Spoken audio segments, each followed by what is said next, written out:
c'est celui-là qui va encore nous enseigner, celui-là qui va encore nous parler cet après-midi. Béni sois-tu, Adonai. Gloire au Seigneur, bonsoir tout le monde. La durée. Donc le temps avec T, E, M, P, S. Le temps. Le temps que nous utilisons, le temps que Dieu a mis à notre disposition, le temps que nous vivons, la question du temps. Dieu travaille avec le temps. Si le temps n'était pas important, Dieu ne l'aurait pas utilisé. Je voudrais vous parler du temps. On va lire quelques passages dans le Nouveau Testament, le tout premier dans Matthieu, Matthieu chapitre 1, à partir du verset 14 jusqu'au verset 15. Après que Jésus eut été livré, Jésus alla à la Galilée, prêchant l'évangile de Dieu. Il disait, le temps est accompli et le royaume de Dieu est proche. Il dira, repentez-vous et croyez à la bonne nouvelle. Ce qui est important, c'est de comprendre le terme, les temps se sont accomplis. Les temps sont proches. Et vous lirez dans d'autres versions, il dit rachetez le temps. Parce que les jours sont mauvais. La plupart de certaines choses que nous observons comme manquement, ce n'est pas forcément la faute de Dieu. Nous n'avons pas seulement su lire les temps. N'oubliez jamais ça, notre bien est lié avec la localité là où nous sommes.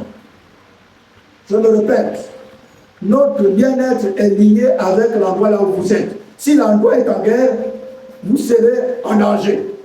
Jérémie pouvait dire, cherchez le bien de la ville là où vous êtes, parce que votre bonheur en dépend. Notre bien-être en dépend du pays là où nous sommes. Notre bien-être en dépend de la région là où nous sommes. N'oubliez jamais ça. Autrefois, lors des événements post-électoraux, notre localité était la plus touchée, la plus meurtrière. Mais ce n'était pas le cas dans les autres provinces. On ne parlait même pas de mort. Je reste convaincu que le temps que nous vivons, les chrétiens devraient être plus spirituels. Parce que si on manque cette période-là, il sera difficile de rentrer dans une certaine harmonie. Avec tout ce qui se passe dans les réseaux sociaux, s'il vous plaît, il n'y a que nous à soutenir ce qui se passe pour que nous ayons un autre Gabon. Amen. Notre problème, s'il vous plaît, ce n'est pas qu'on nomme tel. Notre problème, logiquement, c'est que les hôpitaux soient bien faits, qu'il y a l'école, qu'il y a le travail, qu'on nomme n'importe qui. Ça, ce n'est pas notre affaire. Notre affaire, on part à l'hôpital, on nous soigne bien. On part à l'école, nos enfants apprennent. À l'université, que nos enfants apprennent. Qu'il y ait le travail, qu'il y ait la stabilité, que l'économie se mette en place. C'est tout ce dont nous en avons besoin. Qu'on nomme tel, qu'on nomme pédagogiste, qu'on nomme celui, ça c'est aussi comment ça ne devrait pas être le débat des chrétiens. Amen. Vous voulez qu'on nomme qui? On ne nomme pas celui qu'on ne connaît pas. Mais faites clair.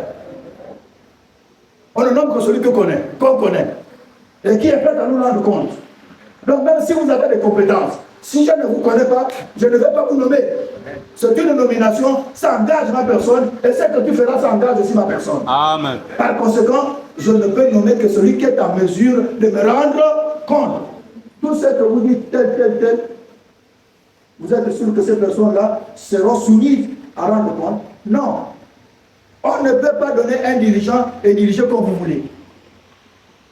C'est ça le propre des chrétiens. Ne rentrez pas dans le débat inutile. Vous voulez quoi? Les comptes, on vous nomme, mais écrivez. Mon souci n'est pas dans qui on a nommé, dans qui on a mis là. Mon souci, c'est que je pars à l'hôpital, qu'on me soigne bien. Je trouve les médicaments. Je veux que mes enfants partent à l'école, qu'ils apprennent bien. Que ceux qui sont à l'université apprennent bien. Parce que si tu n'as pas l'argent aujourd'hui, il est impossible d'envoyer l'enfant à l'université. Nous voulons quoi? Les nominations pour que les choses marchent. Les choses ne marcheront jamais avec le langage que nous avons là. Les chrétiens devraient changer le langage. Et que ceux qui sont devant là-bas voient les choses de la même manière. Que Dieu mette dans leur cœur, s'il vous plaît, les besoins au niveau de la santé. Que Dieu mette dans leur cœur les besoins de route. Que Dieu mette dans leur cœur les besoins d'électricité. C'est ça dont nous en avons besoin. Et nous devrons prier le Seigneur que cette période-là, ce moment-là, les temps que Dieu nous donne là, s'il vous plaît, que ça soit pris au profit et que ça soit au bénéfice de la nation. Ça, c'est la responsabilité des chrétiens. Malheureusement, on bavarde beaucoup et on prie. Et quelquefois, on prie même après avoir critiqué. Pour quel résultat? En tant qu'enfant de Dieu, si Dieu vous montre les manquements, ou les péchés, ou des hommes politiques, ou des dirigeants, c'est pour que vous vous mettez en prière. Parce que ce qu'il vous marque là, il vous montre là, si vous ne priez pas, le pays sera en danger. Voilà pourquoi il révèle ça à un chrétien, pour que rapidement le chrétien anticipe. C'est ça que la Bible dit, nous dit de prier pour les autorités. Enfin, quelquefois, de les orienter par nos prières, de les influencer par nos prières. Les tentations sont énormes. Les sollicitations sont énormes. Et si leur action, l'action de ceux qui dirigent, n'est pas accompagnée par la prière, s'il vous plaît, ne soyez pas surpris des dérives qui vont arriver. Nous avons une responsabilité dans cette nation. Si vous lisez les temps, je crois, à mon humble avis, en tant que personne avisée, en tant qu'homme spirituel, ce qui arrive bien derrière. Amen. En toute honnêteté, on n'avait plus d'avenir. Les rêves étaient tués. Amen. Mais là, quand même, j'ose croire qu'on peut rêver. Amen. Il y a un peu d'espoir. Mais s'il vous plaît, il y a un prix à payer de la part des chrétiens. C'est de soutenir que ceux qui ont commencé aillent jusqu'à la fin. Mais si vous ne priez pas, s'il vous plaît, ne les critiquez pas. S'il a prévu que de telle période à telle période, que tu feras telle chose, si tu n'as pas pu discerner pendant cette période-là, tu auras autre chose, mais pas plus la même chose. Tu pourras confesser les péchés. Ça ne change pas le temps de Dieu. Tu pourras demander pardon. Ça ne change pas le temps de Dieu. Le temps de Dieu ne se change pas. Sinon, tu aurais pu changer pour Jérusalem. Quand tu n'as pas saisi le temps de Dieu, il n'y a pas d'excuse. Tu auras autre chose. Mais ça là, tu ne les auras pas. Tu ne les auras plus. Parce que tu n'as pas su quand est-ce que Dieu t'a visité. Je disais même quand vous avez les rêves de se marier. Mais sachez que pendant que vous avez les rêves, il y a un temps, là où vous êtes suffisamment sollicité. En fait, il ne se passe presque pas un jour sans qu'on te sollicite. Je ne sais pas si vous comprenez. Mais pendant toute cette sollicitation-là, pendant tout ce temps-là, quand tu as certainement élevé la dimension, il le faut. Mais dans ce qu'il faut là, on se comprend? Mais il y avait déjà la personne dans ce qu'il faut. Amen. Mais qui ne répondait pas certainement, totalement à ce que tu aspirais, mais qui pouvait répondre à ça plus tard. Amen. Est-ce que vous comprenez? Et quand le temps là est passé, tu n'as pas saisi en quelque sorte la grâce. On se comprend. Ce qui va rester là, ça va être des arrangements. Je vais encore faire. Comment? Il faut saisir le temps pour avoir les priorités dans la vie. Vous dites souvent, c'est ma saison. Mais la saison, ça veut dire quoi? On profite à chaque saison. Hein? Si c'est ma saison, ça veut cette année aussi dire que demain ne sera plus ma saison. Je sais que vous comprenez. C'est ma saison. Donc demain ça risque d'être la saison de quelqu'un d'autre. Donc si je n'ai pas pu discerner pendant que c'était ma saison, même que ça soit investir, si tu n'as pas su le faire, Pendant que c'était la saison de, d'allégresse. Ça ne va pas être dans la saison de vaches maigres que tu vas pouvoir t'organiser. Je ne sais pas si vous comprenez. Et on va accuser Dieu. Mais Dieu t'a béni. Mais sauf que tu n'as pas saisi. Tu t'es fait de folie pendant que Dieu pensait à toi. Frères et sœurs, ce soir, je viens simplement nous rappeler, je viens simplement nous encourager que savoir saisir le temps est important. Pendant que tu as la force, saisis cette opportunité. Pendant que tu es debout, fais comme s'il n'y avait que toi le jour-là. Profitez le maximum possible que le temps que Dieu vous accorde comme temps, comme possibilité, comme moyen, comme force. Donc certaines choses que vous renvoyez à demain, ce que vous pouvez faire aujourd'hui, demain ne vous appartient plus. Amen. Vous n'aurez pas les mêmes forces demain. Amen. Vous n'aurez plus les mêmes moyens demain. Vous n'aurez plus les mêmes capacités demain. Amen. Et vous passerez comme inaperçu. Mais pas que Dieu ne vous a pas béni. Mais c'est parce que nous n'avons pas suivi quand Dieu nous a bénis. Frères et sœurs, Dieu nous bénit chaque jour. Mais saisissez l'opportunité et mettez en profit le temps que Dieu vous accorde pour faire quelque chose. Non seulement pour votre avenir, non seulement pour les enfants, mais aussi pour vous-même. Tout ce que Dieu mettra à votre disposition correspondra aux charges que vous avez. Je voudrais vous dire ce soir, les chrétiens ne vivaient pas dans les illusions. Nous sommes sur la terre.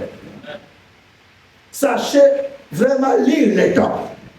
Pharaon en a reçu en Égypte. Alors qu'il y aura 7 ans de famine. Dieu a permis de montrer ce qui devrait arriver. C'est comme ça comment Joseph va interpréter le rêve.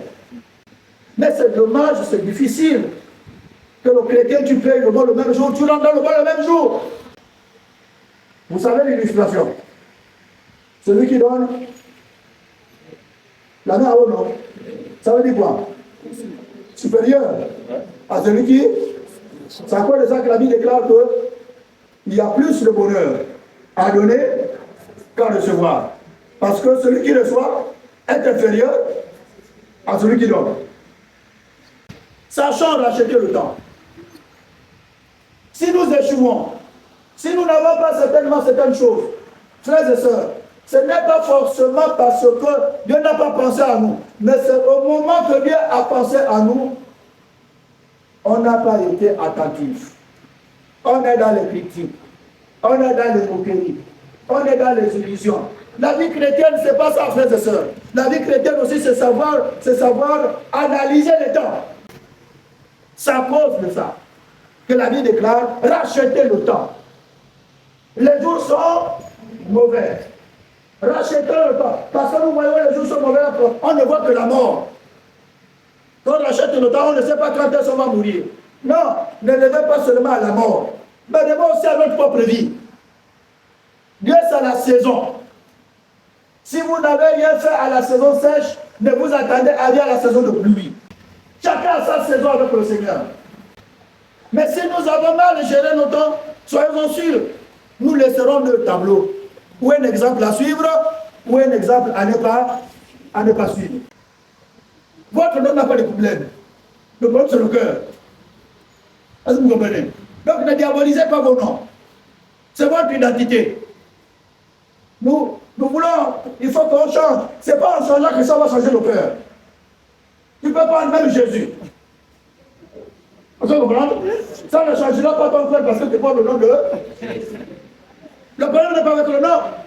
Le problème est avec le cœur. Et nous avons pensé traiter l'affaire du cœur avec le nom. Non. Ce n'est pas le nom qui est malsain. Ce n'est pas le nom qui est rempli de péché. Le nom, j'hérite celui de mes parents. Je suis fier de ça. On se comprend? Mais s'il vous plaît, même si ce nom-là appartenait à un bouddhiste, un consort, ce n'est pas ça l'affaire. Quand je me suis converti, Dieu en avait tout ça. Amen. Il a sanctifié mon nom. Il a sanctifié mon sang. Même s'il y avait des liens dans ma famille, ma conversion à Jésus, s'il vous plaît, m'a déjà enlevé toutes ces barrières-là, ces murs-là, ces liens-là sont brisés par le sang Jésus. Je deviens une nouvelle créature. C'est ce que dit la Bible. Jésus n'est pas venu résoudre les problèmes de nom. Il est venu résoudre les problèmes de cœur. Et nous déplaçons le débat. Nous laissons le problème, le vrai problème. On se situe dans ce qui est superficiel. On évite de prononcer le vrai problème. On évite d'aller dans la racine de la chose. On parle des accessoires. Et la chose ne changera jamais. Parce qu'on n'a pas touché la chose à la racine. La racine n'est pas le nom. Votre nom est sanctifié. Vous êtes chrétien. Vous avez accepté Jésus comme sauveur et Seigneur personnel. Donc tout ce que Jésus a fait à la croix, tu t'es rendu compte qu'il a fait pour toi. Il n'a pas fait un ennemi. Il n'a pas enlevé seulement les péchés et les malédictions sont restées. En bien, il a enlevé les malédictions et les péchés sont restés. C'est une nouvelle création. Tu deviens une nouvelle créature. On ne t'a pas changé, on ne t'a pas lavé. Non, c'est une nouvelle créature. Les choses anciennes sont passées. Tout ce qui est à toi est devenu nouveau. Tu es une nouvelle création. Donc tout est restauré en toi. Acceptez que votre nom est sanctifié. Acceptez que vos péchés sont effacés. Et acceptez aussi que les malédictions sont brisées. Frères et sœurs, ceux qui viennent vous annoncer ça doutent de l'évangile de Christ à la croix. Je voudrais vous dire ce soir, quelqu'un vient vous dire ça, s'il vous plaît, Christ à la croix a tout accompli. Pas à moitié. Ne prends pas ça à moitié. Il t'a pris toute ta personne. Il n'a pas oublié un seul aspect de ta vie. Donc ce qui arrive là, c'est pour te faire douter de ce que Jésus a fait à la croix pour toi. Mais tout a été accompli. Le travail est accompli. Le foyer est accompli. Il n'y a rien de ce qui est à toi qui n'a pas été accompli. S'il te plaît, le plus important maintenant là, c'est simplement savoir saisir le temps de Dieu pour que chaque chose s'accomplisse à son temps. Rachète le temps. Sache, aie le discernement pour savoir discerner le temps. Il arrive que nous voyons le ciel et qu'on dise il va pleuvoir ce soir. C'est parce qu'on est en train de discerner le temps. Mais la pluie n'est pas encore tombée. Moi, on discerne quand même qu'il va pleuvoir. À des moments, il ne pleut même pas. Mais on est capable de lire l'événement de la pluie. On n'est pas capable de saisir les révélations, les choses, de profiter le maximum possible de ce que Dieu nous donne comme opportunité. Je crois vous avoir libéré une histoire là, à mon mariage, que quelqu'un m'a donné un chèque à blanc. Comme ça qu'on l'appelle, non? Donc, au moment voulu, je mettais le montant, je mettais la date, et je mettais mon nom pour le nom de quelqu'un que moi j'ai envoyé aller chercher. Bon, il ne m'a pas situé. Il ne m'a pas dit tu prendras tant de somme. Donc la décision était à moi-même. Est-ce que vous comprenez? J'ai pris, je remplis, je pars en vaisselle, tranquillement, j'ai pris mon argent, j'ai mis dans la poche, mais plus tard, quand il prend l'historique, il se rend compte que j'ai retiré de l'argent. Et quand on se retrouve comme ça, il dit, pasteur, c'est tout ce que tu en avais besoin pour le mariage. Est-ce que vous comprenez? J'ai dit, le chèque encore là, tu ne peux pas reprendre le chèque et puis il me dira que Jésus n'est passé qu'une seule fois à la croix. Comme pour dire, comme vous dites souvent, ta chance est... Tu n'as pas su profiter de l'opportunité. Vous comprenez? Il y avait une opportunité, mais je n'ai pas pu la saisir. Entre mes mains. Ok? Frères et sœurs, ce genre d'opportunité nous arrive. Dieu nous envoie des opportunités. Mais sachez lire les temps. Quelquefois, les opportunités arrivent au moment qu'on est plein, qu'on est secoué, qu'on est bousculé. S'il vous plaît, on est secoué, on est bousculé. Mais soyez sereins pour savoir saisir la voie de Dieu dans ce que vous êtes en train de travailler, de traverser. Si vous ne faites pas attention, Dieu nous parle souvent. Il peut envoyer un frère, il peut envoyer une soeur, mais c'est plus tard que tu diras, si je l'avais compris. mais il est trop tard. Dieu ne reviendra plus. Mes frères et sœurs, pour ceux qui ont grandi dans les grandes familles, on mettait les assiettes. Chaque enfant avait sa part. Ok? Et nous venons ici. Chacun de nous a sa part. Tu peux la recevoir dans la louange. Et toute la prédication qui passe là, tu as déjà saisi ta part. Tu peux la recevoir pendant la prédication. S'il te plaît, tu peux aussi la recevoir pendant les annonces. Comme tu peux la recevoir pendant les paroles de l'officiant. Mais comme vous le voulez ou pas, toutes ces personnes qui passent là, soyez connectés. Parce que vous aurez forcément votre portion. N'acceptez pas que quand vous venez ici, les gens vous distraient, vous bavardent, vous bousculent. N'acceptez pas ça. Quand on est ici, s'il vous plaît, on vient parce que tu as un fardeau et tu voudrais le jour. Tu voudrais que Dieu te visite. Tu voudrais que Dieu te touche. Tu voudrais ceci. Tu veux quelque chose de la part du Seigneur. Attends-toi d'abord à lui. Viens, assis-toi. Prends place. Commence à intercéder pour le culte. Commence à intercéder pour les autres. Mais ces opportunités-là, nous pensons toujours que ce n'est rien. On ne met pas ça en profit. On préfère d'abord perdre du temps. Dehors, quelqu'un d'autre arrive. On sort même d'abord du cadre qui nous a amenés là, certainement pour critiquer une soeur, pour déchirer un frère. Ok? Après, nous allons rentrer ensemble ici. Frères et sœurs, sachons ce que nous voulons. Sachons capitaliser ce que Dieu nous accorde comme temps.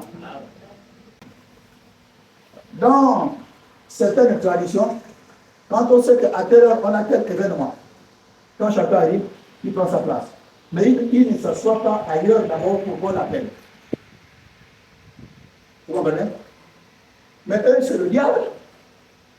Hein? Une fois de plus, sachons que nos réunions sont sacrées. Et nous venons ici à la rencontre de Dieu. Sachons racheter le temps. Profitons de ce temps-là. Même pendant le temps que tu es en train de prier là, Dieu peut te parler, il peut te révéler. Non seulement ta propre vie, mais même la vie de l'Église. Chez les autres, on ne cherche pas la terre, là où on est là, on creuse, on enterre, c'est fini. Ils n'ont pas à faire avec ce qu'on a enterré là, ça c'est la terre, et la terre retournera à la terre. C'est nous qui avons fait de ça de manière trop mystique parce que nous avons l'habitude de travailler avec les pièces détachées. Frères et sœurs, à l'église, tout devrait être sacré.